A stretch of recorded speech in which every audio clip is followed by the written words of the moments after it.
Buongiorno, questo è Buongiorno Taranto. Abbiamo aperto con ex Ilva e le novità che poco dopo le 7 ha battuto l'agenzia di stampa AGI, riguardano anche l'associazione AIGI e noi abbiamo in collegamento il presidente nazionale Fabio Greco. Buongiorno, ben trovato. Salve, buongiorno a tutti. Dunque, Greco, voi avete chiesto, ci diceva il Domenico Palmiotti, il collega Domenico Palmiotti, avete chiesto di essere ricevuti domani, nella serata di domani, quando ci sarà già l'incontro a Palazzo Chigi tra governo e ministri, insomma, e sindacati, di esserci anche voi a quel tavolo, perché nel frattempo la situazione sta ulteriormente deflagrando. Ma io penso che, come ho scritto, come insomma tutti quanti già dicono, ci sono tre problemi fondamentali in questa situazione che oramai sono decenni sono anni che portiamo avanti, 12 anni, 13 anni, quindi atavica oramai. L'occupazione sicuramente, quindi l'occupazione che gli sindacati egregiamente portano avanti e tutelano tutte i dipendenti interni ed esterni dell'indotto, dell'acciaieria, dello stabilimento. Poi c'è la produzione, che chiaramente è il governo che porta avanti quelle che sono le necessità, gli investimenti per produrre un acciaio ecosostenibile, per fare tutto quello che occorre per rendere ecosostenibile la fabbrica. E poi ci sono certamente, non da meno, tutti i problemi dell'indotto, e l'indotto lo deve tutelare, lo tutela certamente in questo caso AIGI, che conta all'interno dell'associazione l'80% delle imprese che lavorano per questo stabilimento, perché se si ferma la produzione, quindi bloccati tutti gli ordini, IFIS blocca la cessione delle fatture, io voglio capire, i 120 milioni ai quali arriviamo facendo due conticini della massaia, chi li deve tutelare? Chi deve portare avanti i crediti di tutte queste imprese? Perché queste imprese poi a un certo punto, imprese, collaboratori e manager di queste imprese, oltretutto. Senta, Greco, ma sentite che avanza il fantasma di una nuova amministrazione straordinaria che può significare, come è stato già nel 2015, addio a tanti soldi che purtroppo attendete di avere?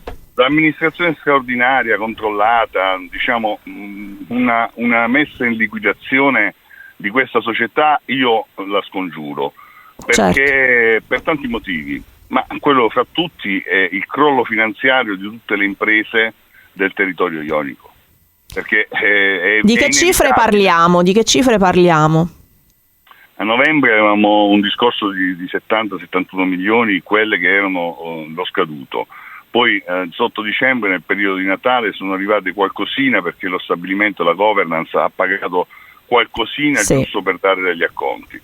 E dopodiché si è finito. Ieri sera ci arriva una PEC da parte di IFIS a tutti gli associati che hanno la possibilità e sono i fortunati che hanno avuto l'opportunità, perché finanziariamente, e quindi non avevano il problema del 2015, che finanziariamente potevano accedere al credito, alla cessione del credito. Adesso hanno bloccato anche quella, giustamente, perché se si continua a non dare una linea programmatica, come ho sempre detto, è chiaro che tutto crolla. E siamo arrivati a questo punto, che sta crollando tutto e abbiamo bisogno invece di certezze.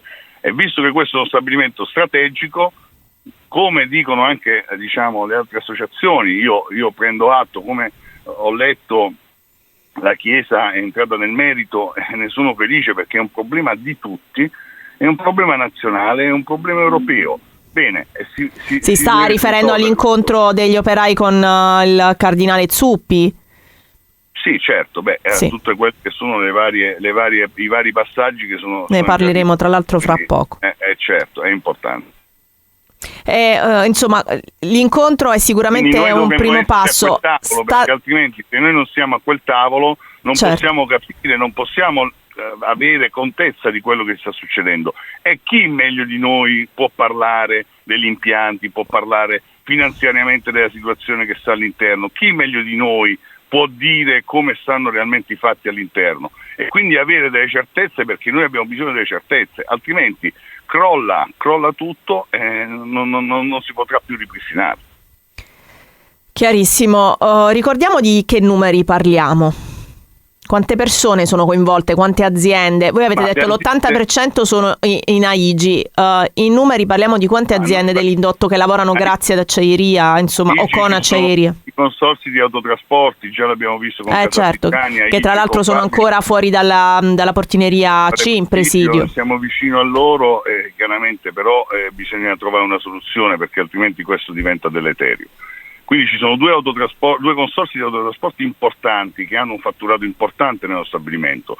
Abbiamo più di 80 aziende che fanno parte dell'associazione, un consorzio portuale, quindi chiaramente la massa critica c'è.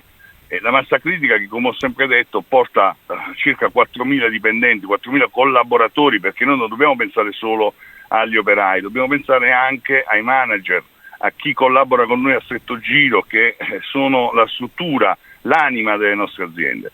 E quindi parliamo di circa 4.000 famiglie con importanti fatturati che purtroppo anche quest'anno sono dovuti calare vista la mancanza di produzione.